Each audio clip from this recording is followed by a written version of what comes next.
Firman yang meneguhkan tentang hidup berkelimpahan. Saudara, di dalam kehidupan kita di dunia ini, saya percaya kita rindu mengalami berkat-berkat Tuhan yang berlimpah. Ya, tentu saja yang paling utama adalah kehidupan kekal. Tetapi selama kita hidup di dunia ini, setiap kita juga rindu mengalami berkat-berkat Tuhan, dan kita mengalaminya dalam kelimpahan. Dan memang kalau kita lihat dalam firman Tuhan, ada janji-janji firman Tuhan, ada ayat-ayat firman Tuhan yang menjanjikan bagi umat-umatnya tentang hidup berkelimpahan. Itu yang akan kita renungkan bersama saudara. Di dalam video ini kita akan renungkan 5 ayat firman Tuhan yang luar biasa tentang hidup berkelimpahan. Yang pertama, Amsal pasal 13 ayat yang keempat. Demikian firman Tuhan. Hati si pemalas penuh keinginan, tetapi sia-sia, sedangkan hati orang rajin diberi kelimpahan. Saudara, prinsip pertama yang ditegaskan di dalam ayat ini untuk kita sebagai umat-umat Tuhan mengalami kelimpahan adalah bukan hanya kita memiliki keinginan, bukan hanya hati kita dipenuhi oleh keinginan. Kenapa? Karena keinginan saja tanpa satu aksi, satu tindakan, maka keinginan itu akan sia-sia, kata firman Tuhan. Tetapi yang ditegaskan di sini adalah bahwa keinginan kita harus dibuktikan, ditindaklanjuti dengan kerajinan. Karena dikatakan di sini hati orang rajin diberi kelimpahan. Adakah saudara memiliki kerinduan dalam hidup saudara? Adakah saudara memiliki keinginan untuk mengalami kelimpahan dari Tuhan? Tentu saja setiap kita menginginkannya. Tetapi jangan biarkan keinginan tinggal keinginan saudara. Jangan biarkan mimpi tinggal mimpi. Tetapi mari kita buktikan apa yang menjadi keinginan kita itu melalui satu tindakan, yaitu dengan rajin mengejarnya. Apa yang kita inginkan? Apa yang kita impikan? Mari lakukan apa yang seharusnya kita lakukan untuk menuju ke sana, dan mari kita kerjakan dengan rajin dan konsisten. Kalau seseorang merindukan satu bangunan rumah, dia rindu satu bangunan rumah yang selesai utuh, maka tidak bisa tidak, semua langkah-langkahnya harus ada, mulai dari membangun pondasinya, dan kemudian mulai dari meletakkan batu demi batu. Dan tidak akan ada terwujudnya satu rumah yang indah yang bisa ditempati jika tidak ada orang yang rajin dan konsisten, yang terus menaruh batu demi batu, batu demi batu, batu demi batu, batu demi batu, sampai bangunan itu semua selesai. Tidak akan bisa terbangun satu rumah dengan bermalas-malasan, tetapi itu akan bisa terjadi jika ada orang yang terus rajin dan konsisten untuk meletakkan batu demi batu dan menyelesaikannya. Demikian dalam kehidupan kita, saudara. Apa yang kita inginkan? Apakah saudara sedang melakukan hal-hal yang membuat saudara akan menuju kepada apa yang saudara inginkan? Apakah saat ini kalau saudara menginginkan satu impian dan saudara sedang melakukan tindakan-tindakan yang akan menuju ke sana dengan penuh kerajinan? Saudara, rajinlah untuk mengerjakan, untuk melakukan apa yang bisa saudara kerjakan, apa yang bisa saudara lakukan untuk menuju atau mewujudkan apa yang menjadi impian saudara. Mari maju terus, rajinlah. Firman Allah begitu banyak kita temukan bahwa Dia mendidik, Tuhan mendidik umat-umatnya untuk hidup rajin, untuk hidup giat, supaya kita mencapai apa yang menjadi kerinduan kita. Ayat kedua saudara adalah dari Amsal pasal 21 ayat 5. Demikian firman Tuhan. Rancangan orang rajin semata-mata mendatangkan kelimpahan, tetapi setiap orang yang tergesa-gesa hanya akan mengalami kekurangan. Saudara, masih prinsip yang sama yang ditekankan di dalam ayat ini, yaitu tentang rajin untuk kita memperoleh kekayaan, rajin untuk mengalami kelimpahan.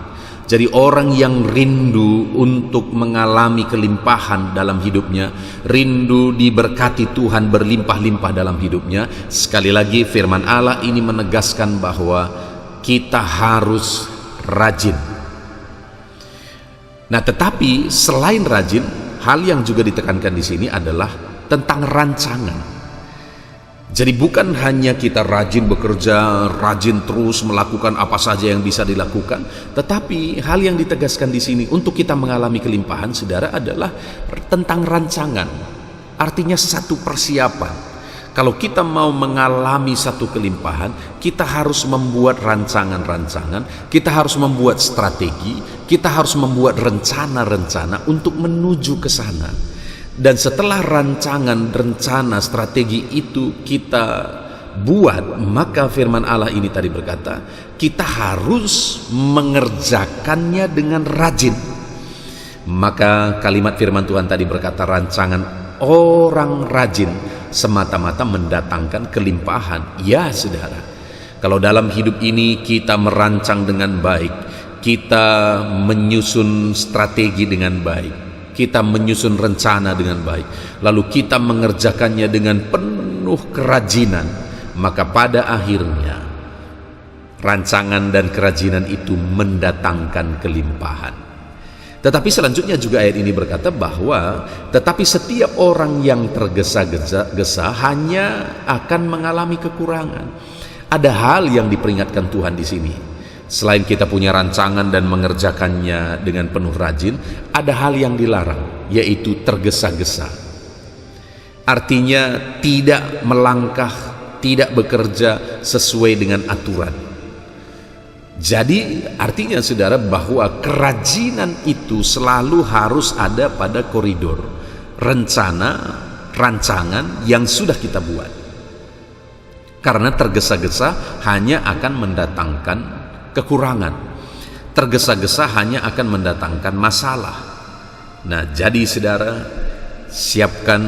persiapkan, susun strategi, susun rencana dalam kehidupan saudara untuk menuju kelimpahan hidup, untuk meraih kelimpahan daripada Tuhan, dan kerjakanlah semuanya dengan rajin, jangan tergesa-gesa, karena tergesa-gesa hanya mendatangkan masalah.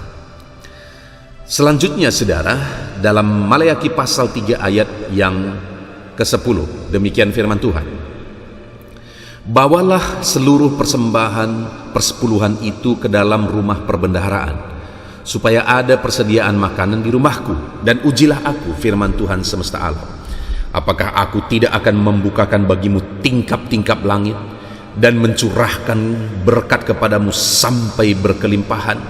Nah saudara, ada satu ayat yang sangat terkenal tentang kelimpahan, di mana di ayat ini Tuhan berjanji, bahkan dia menantang umat Tuhan. Dia berkata begini, jika kamu melakukan ini, lalu kemudian pada akhirnya dia berkata, apakah aku tidak akan membukakan bagimu tingkap-tingkap langit dan mencurahkan berkat kepadamu berkelimpahan. Jadi Tuhan berkata, aku akan mencurahkan berkat bagimu berkelimpahan. Ku buka tingkap-tingkap langit, ku curahkan berkat bagimu sampai berkelimpahan. Wow saudara, saya percaya setiap kita pasti merindukan janji Tuhan dalam ayat ini digenapi dalam hidup kita. Tingkap-tingkap langit dibukakan, berkat Tuhan dicurahkan sampai berkelimpahan dalam hidup kita.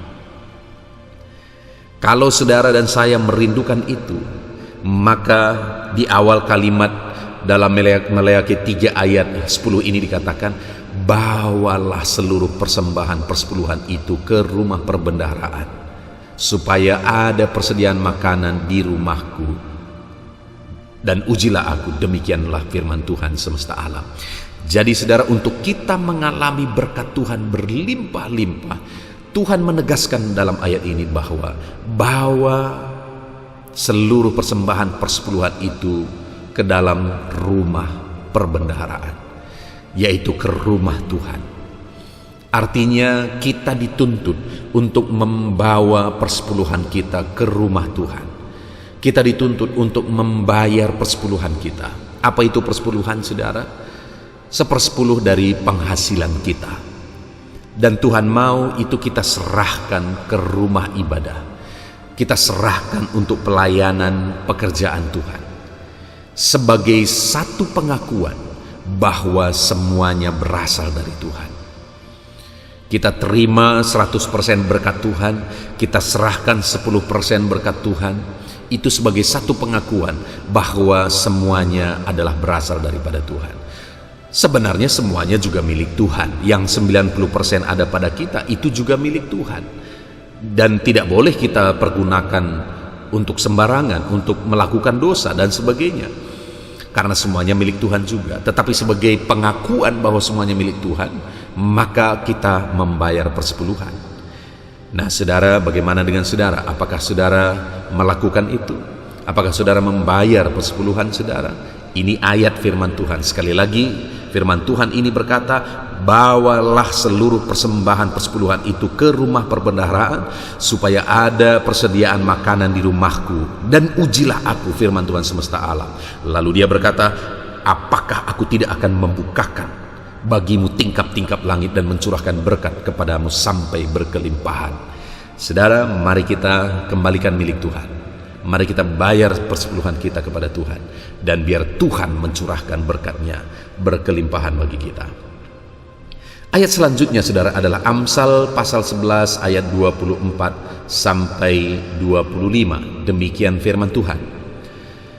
Ada yang menyebar harta tetapi bertambah kaya. Ada yang menghemat secara luar biasa namun selalu berkekurangan. Siapa banyak memberi berkat, diberi kelimpahan. Siapa memberi minum, ia sendiri akan diberi minum. Saudara, prinsip hidup berkelimpahan di dalam ayat ini adalah ketika kita rela berbagi. Karena dikatakan siapa menyebar harta, ia akan bertambah kaya. Siapa yang menghemat akan selalu berkekurangan. Siapa yang memberi berkat kepada orang, berbagi berkat kepada orang, diberi kelimpahan, kata firman Tuhan. Jadi kalau saya dan saudara rindu mengalami kelimpahan, rindu mengalami berkat-berkat Tuhan, rindu diperkaya oleh Tuhan, mari kita belajar berbagi, saudara. Karena Tuhan sudah menetapkan satu prinsip, orang yang rela berbagi, itulah orang yang akan diberi kelimpahan. Itulah orang yang akan diberi kekayaan oleh Tuhan. Jadi lihat sekeliling saudara, adakah orang-orang yang membutuhkan? Lihat siapa, mungkin keluarga saudara atau orang-orang lain yang hidupnya susah sedangkan saudara memiliki berkat-berkat Tuhan. Mari belajar berbagi, karena orang yang belajar berbagi akan dilimpahi. Kita berbagi bagi orang lain bukan dengan tujuan supaya aku diberkati, bukan, tetapi memang supaya orang-orang lain bisa tertolong. Dan dengan prinsip seperti itu, saudara, Tuhan akan melakukan bagiannya. Tuhan akan memberkati kita. Ayat terakhir, saudara, tentang hidup berkelimpahan adalah Matius pasal 25 ayat 29. Demikian firman Tuhan. Karena setiap orang yang mempunyai, kepadanya akan diberi, sehingga ia berkelimpahan. Tetapi siapa yang tidak mempunyai, apapun juga yang ada padanya akan diambil daripadanya. Saudara, ini konteksnya adalah tentang talenta, di mana ada yang diberi 5, diberi 2, diberi 1. Tetapi yang menerima 1 itu menyembunyikan, tidak mengembangkan talenta yang diberi bagi dia. Nah, di sana Tuhan berkata bahwa ambillah yang punya 1 itu dan beri kepada yang 5. Artinya apa, saudara? Yang 5 tadi sudah melipat gandakan. Talenta yang dia punya sudah berlipat kali ganda. Tetapi apa yang jadi milik yang punya 1 talenta yang tidak dikembangkan, diambil juga daripadanya dan diberi kepada yang 5 talenta. Artinya saudara, betapa dahsyatnya orang-orang yang rajin mengembangkan talenta yang Tuhan beri, rajin mengerjakan talenta yang Tuhan beri, maka kepada orang itu akan diberi kelimpahan, kelimpahan, dan kelimpahan. Mari kita lihat dalam hidup kita saudara, apa potensi yang Tuhan taruh dalam hidup saudara. Dan jangan biarkan potensi itu terpendam dan padam dan mati, tetapi kembangkanlah potensi itu saudara, supaya potensi itu semakin berkembang dan Tuhan memakai itu untuk melimpahkan berkat bagi kita. Saudara pasti punya potensi-potensi dalam hidupmu, kembangkan itu dan biarlah Tuhan memakai itu untuk memberkati engkau berkelimpahan. Puji Tuhan saudara, kita sungguh bersyukur kita sudah merenungkan 5 ayat firman Tuhan tentang hidup berkelimpahan. Saudara, ada janji-janji Tuhan yang luar biasa dalam ayat-ayat firman Tuhan ini, dan biarlah kita juga melakukan bagian kita, apa yang dituntut oleh firman Tuhan untuk kita lakukan, yaitu kita harus hidup rajin, kita harus mengembalikan milik Tuhan, kita harus rela berbagi, dan kita harus mengembangkan talenta yang Tuhan beri bagi kita. Mari kita lakukan semuanya itu dengan cara yang terbaik, dan biarkan Tuhan yang melakukan bagiannya untuk mencurahkan berkat berkelimpahan dalam kehidupan kita. Puji Tuhan saudara, kita sungguh bersyukur buat firman Tuhan yang telah kita renungkan, dan alamilah kelimpahan dari Tuhan. Puji Tuhan, Tuhan memberkati kita semua. Amin.